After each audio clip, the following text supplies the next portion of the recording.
Yeah, that's right, man. Your favorite light skin D to the Y to the NA on the MIC. Bring your A-game radio, DJ Sam on the ones and twos. I got a special guest in the building, like always. I was just trying to look good for the camera before we go on, because this guy be thinking he's all like Diesel at the gym and stuff, you know what I'm saying? My next guest been on the show before, born and raised in Toronto, submersed into the hip-hop from a really, really young age, the whole hip-hop culture, you know what I mean? Family members were breaking and beatboxing from the guy who was in Pampers, you know what I mean? He's been surrounded in the culture from pretty much infancy, you know what I'm saying? And his new album touches on both raw and emotional topics, you know, such as like police brutality and personal loss and a whole lot more. And we got the one, you know what I'm saying, the one that's been dieseling it out, the one they call Dustin Wareham in at the building. How you doing, sir? Better with that intro now, you know what I mean? Like big things. You just built me up really, really huge, so I appreciate it. Dope, man. I appreciate you coming through and rocking out with us like always. Absolutely. You know what I'm saying? We always be busting the tracks, you know what I'm saying? Every time you send over some music, DJ Sam be putting that on the ones and twos, so the music has always been proper. We know that. We had to bring you back again. It's been almost a year it's been over a year.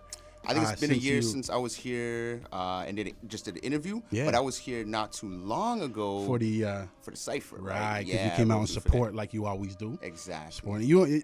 Another thing you always is you're always at the shows, like you know what I'm saying, from big ticket events. You know what I'm saying, just in general, you're out in the scene. You know what I'm saying? Exactly. We're part of the community, and I try to preach that to a lot of people. It's like if you're not out here being seen, then how are you gonna really say you part of the scene? Yeah, you know what I mean? So. It's a big thing, man. But you do the DJ thing too. You don't just do the rapping side of things. And who else you got in studio with you, man? Yo, I got my boy, my right and my left hand, Mr. Patrick Nathan himself, Specs One. You know what I'm saying? You know what I mean? He's sitting here, arms crossed, trying not to say anything. You know what I mean? I see this man out everywhere too. He's always at the events. You know what I'm saying? A lot of the time, if I'm even performing, I look in the crowd, I see this man holding it down. You know what I mean? Right. So he's out there holding it down, and you know he's DJing with me, or he's performing out there with me, or on his own, because he's an artist on his own. And you know, like I said, he's my left hand, my right hand. 80's favorite babies. That's our thing right there. And our boy PvP's the third member. He's not here at the moment, but so it's all three of you. It's a whole trio of you. Yeah, it's a trio, and then we have like a collective unit family where it's like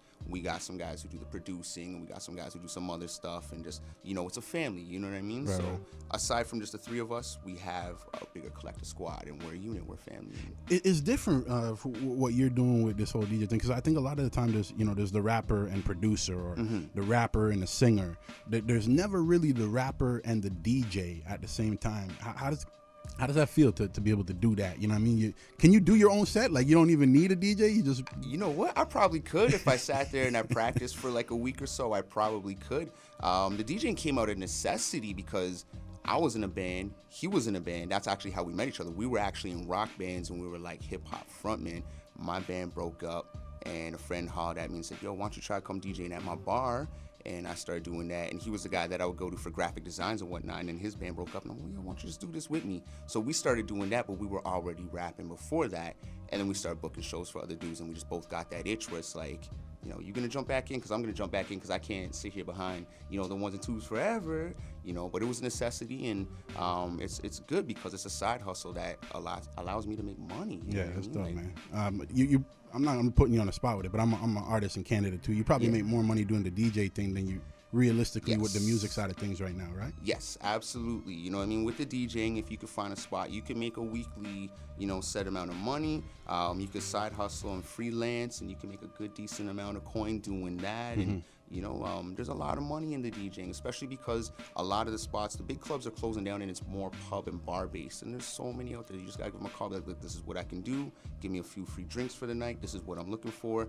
You do a good party, and they might like you and say, okay, I'll come in weekly, and we'll pay you X amount of dollars. Right. And you usually just, as a DJ, do you just stay behind the tables, or now because you can do the rapping, do you host the events too, really? Or? You know, for the most part, I stay behind the tables. But when they need to say something, you know, whether it's last call or shout out birthdays, or you know, we're live in the spot, we're here. You know, I'll definitely do that. You know what I mean? For sure. But like I said, smaller spots, so it's not like the club atmosphere like it would be in the past, where you know you still go to those big spots and those guys do it. But you know, I do the smaller spots. I do the pubs and the local clubs and the local shows where it's like, you know, we got the rappers doing the shows and the DJ spinning the tune, so that's usually me in a lot of these venues. I'm not gonna lie, I really only asked you that just so I could ask you after if you ever need a host. You know what I'm saying? Your favorite light skin.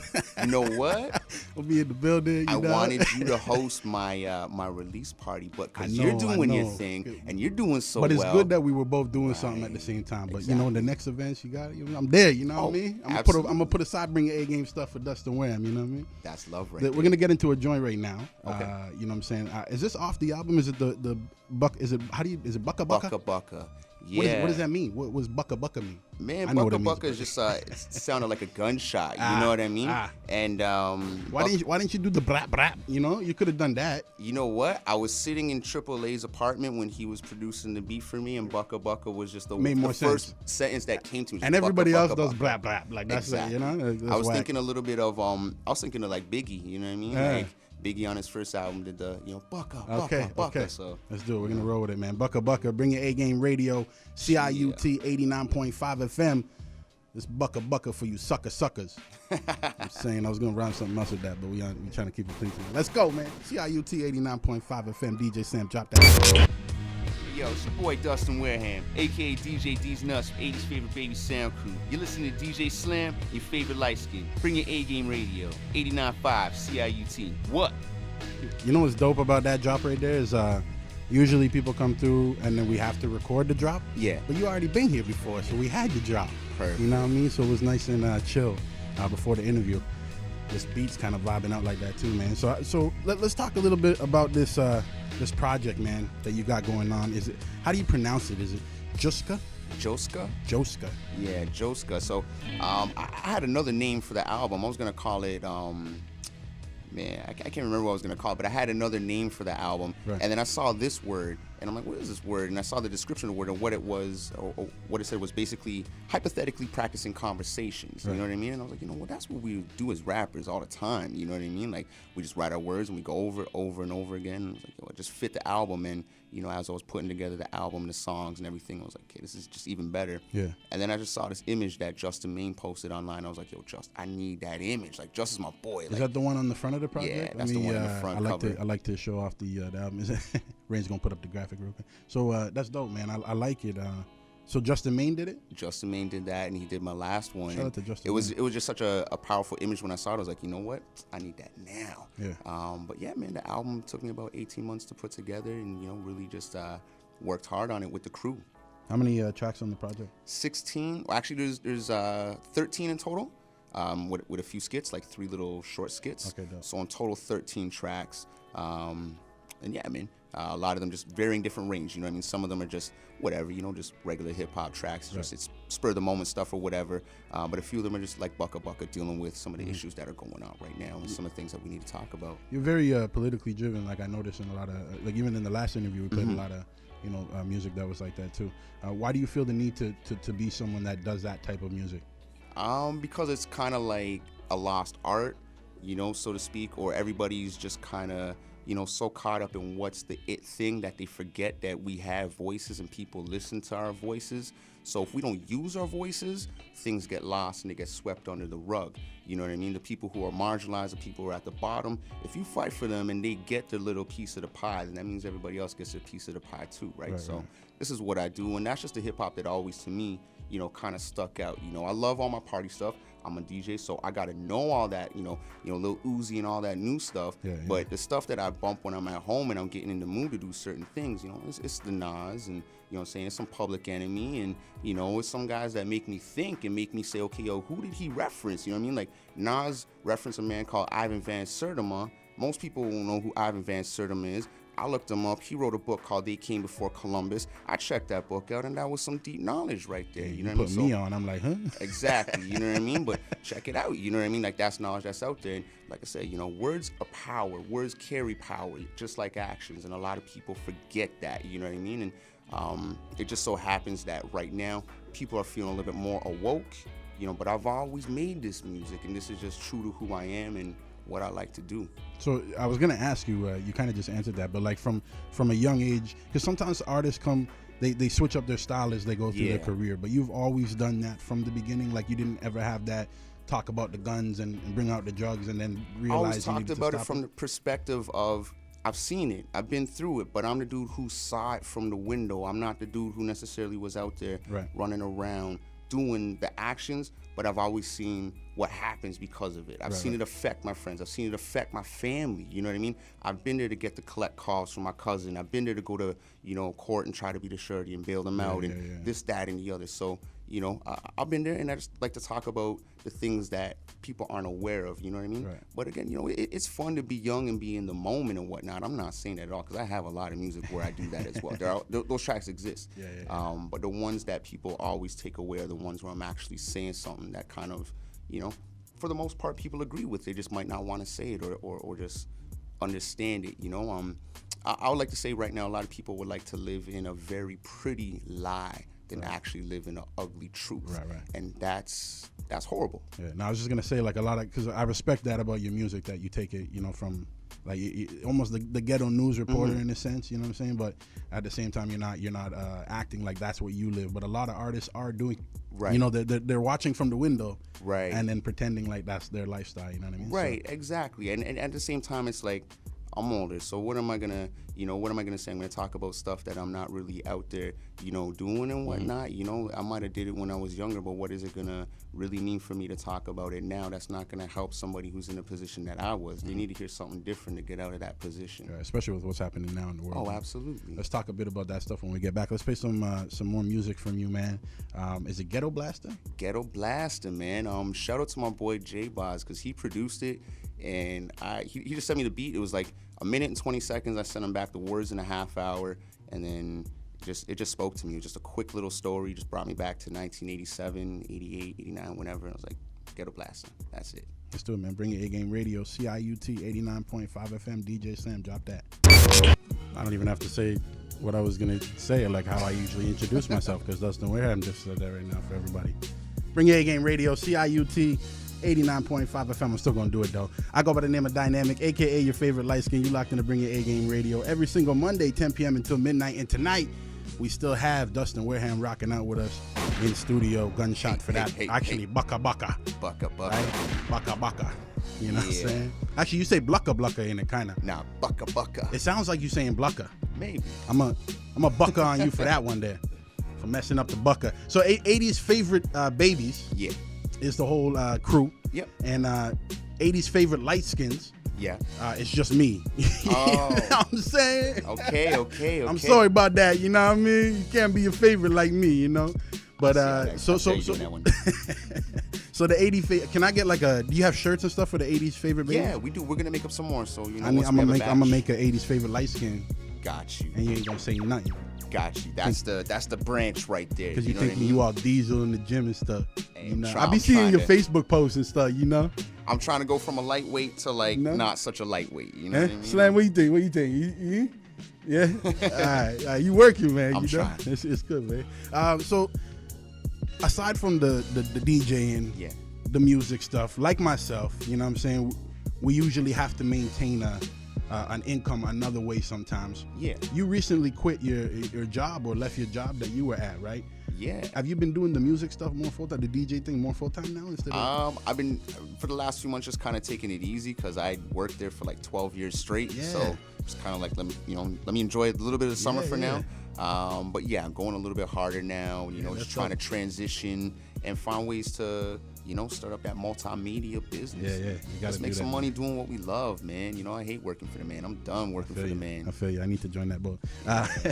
Took too much of my time. Yeah, exactly. Okay, so a lot of things have been happening in the world. Of course, we all seen it. You know what I mean? Especially with like that Facebook post with that lady that posted up her husband getting shot, in the vehicle or whatever. Horrible. And then they went live with that to Facebook and streamed to the world. And that was new, you know what I mean? For the times that we're in, especially, it's expected with everybody being able to stream, to eventually see something like that. But I don't think people expected it. And then, the sort of backlash or things that have happened since then have not been the greatest events, you know what I mean? And then prior to that, of course, with was it Alton Sterling getting shot, the night before. Yeah. Crazy what's happening in the world. And then, now there's been all these cop shootings and things of that nature. We've all been seeing it, but what are your thoughts on what's going on in the world right now? Man, it's definitely crazy. It's a little bit messed up. I think because, like you said, we could live stream some of this stuff now. It's happening in real time. So because it's happening in real time now, people are actually seeing, and you can't hide the evidence of some of these instances anymore. So because you can't hide the evidence and people are seeing what actually happened, the truth, the ugly truth is coming to light, not the pretty lie. And the ugly truth is that we inherited a lot of baggage from our predecessors, our parents and our grandparents, and we just tried to sweep a lot of it under the rug instead of just saying, you know, we still need to chip away at some of this and really work towards getting to, you know, that time when we have true, you know, equality. You know what I'm saying? So right now, what's going on is people are angry, frustrated, as they should be.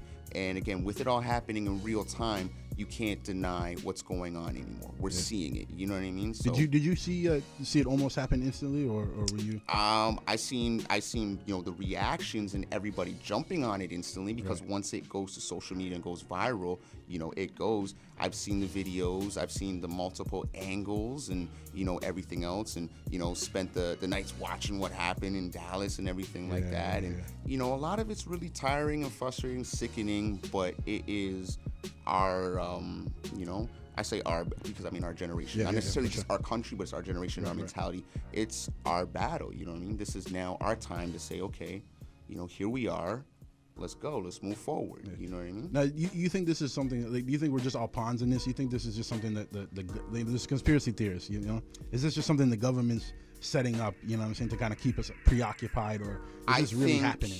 I think when people lash out at people who are protesting for rights, what is actually happening is we are starting to exist in a sheeple society. We're treading the water towards going towards fascism and people not really caring about what their leaders do for the sake of their own comforts, for the sake of their own household. And when that really happens, a lot of bad things happen. Your personal freedoms get sacrificed for your safety. That's not freedom. You know what I mean? If you have to live in a community where you have to have a gate around your community that's locked and fenced with an armed guard, that's a prison. That's not a community. You know, so I think what's happening right now is people don't understand that your leaders always need to be in check, and they need to know that they work for you and not the other way around. And I think the leaders have forgot that, and we're seeing that in the media today. So I can't really agree with or not agree with what the conspiracy theorists are saying. But what I can say is to these people who are, you know, saying, oh, people shouldn't be protesting this and shouldn't be doing this, that, and the other. No, you need to. You need to make sure your leaders know what is going on and that you're aware that if they try anything, you can get rid of them. We have the power. The ants can conquer the elephants. It's a crazy thing because, you know, I kind of have a hard time believing that at a protest in Dallas, you know, with what was happening prior to, that somebody would be able to get away with that. And that they wouldn't be able to stop that prior to. I know, you know, anybody can go on a building and I said this to Specs. You know, he was a reservist apparently. It's impossible for reservists to get 11 shots off or hurt 11 people like that fast. You have moving targets. You can't only hit police officers if it's one person in a crowd of moving targets. So none of that actually adds up or equates. It's crazy. That's the conspiracy side of things, where people be, you know, be coming out and just coming common with their theories. sense. Because if you know, any sniper movie that we've ever watched, or anybody who's actually ever been in the Army, like, you know, by far and large, it takes 2 people to snipe. You got to have one who's telling you where your target is, and you got the person who's shooting, you know, and you got to hold your breath when you're shooting, this, that, and the other. You can say, okay, well, you know, maybe he didn't have the other person, or, you know, maybe he had another gun or whatever, but you can't. Crazy to believe it's a one-man job. And it's not Call of Duty, you know, to get 11 shots or to hit 11 people or to do all that if it was one person. You know, crazy, man. That's definitely crazy. Where can the people get the project, man? I can't even. I'm gonna have a hard time pronouncing it. The Joska. Okay, so they can pick that up on iTunes. I've got it up on Spotify, you know, Google Play, Amazon, any of those type of places. Spotify, if you really want to hit it up there, if you got Spotify, please, or Tidal, if you got those, because streaming is the new thing, and we got to get our music streaming. I'm gonna put it all up on YouTube because, again, let's be honest, streaming is a thing, so when people hear it, a lot of people go to YouTube, they can hear it there. I got it up on SoundCloud if you want on SoundCloud. You can come to me if you see me, or you can hit me up and I can sell you a download link. So, you know, right there. That's a plug. Dustin Wareham. Hit me up on Facebook, and if you really want the album, I'll sell you that album, that download link. But yeah, pretty much Spotify, iTunes, Tidal. All. And you got major hard links. copies too, right? A whole bunch of hard copies. I got hard copies too. Yeah. We appreciate you coming through with this hard copy because a lot of people be coming through and not bringing gifts. You know what I mean? So thank you. You family. Yeah. Sorry, we're gonna be family. I don't even know if I should really say this. You might kill me for this, but we're gonna be family in about 20 years because we went to go see the Jungle Book, and my nephew, he fell in love with your daughter that day. Yeah, it's true. It's very true. We were at I was at bringing my daughter to a movie and then saw Dustin Wareham there, and we all went into the theater, and then my daughter caught a little crush on is it your nephew? That's my nephew. And then I was gonna break his legs after. Let's get into. Let's get into thank you for coming through, Dustin Wareham, man. Much appreciated. We're going to get into this last record from you. It's called Teary Eye. Yeah. And introduce this to the people, why you came up with this record, and let's get into it. So I'm a different artist. Sometimes I have a little bit of hip-hop vibe. Sometimes I have a rock vibe. This was actually a song I did for my old rock band that I was in, and I wanted to recut it. I recut it with my boy Volpe, who's probably one of the illest dudes in the city that nobody's really heard of yet, but they will very soon. So shout out to him. And, it is what it is. It's that breakup song. I originally wrote it when my old guitar player broke up, and I wanted to put it on this album and redo it because he didn't want to recut it. So me and Volpe again did it. This song's called Teary Eye, and it's got a little bit of a different vibe. Check it out. Let me know if you like it, man. Let's do this, man. Bring your A-Game Radio, CIUT 89.5 FM. It's the end of the interview, man. Getting on Teary Eye and stuff. Let's do this, man. Bring your A-Game. Let's go.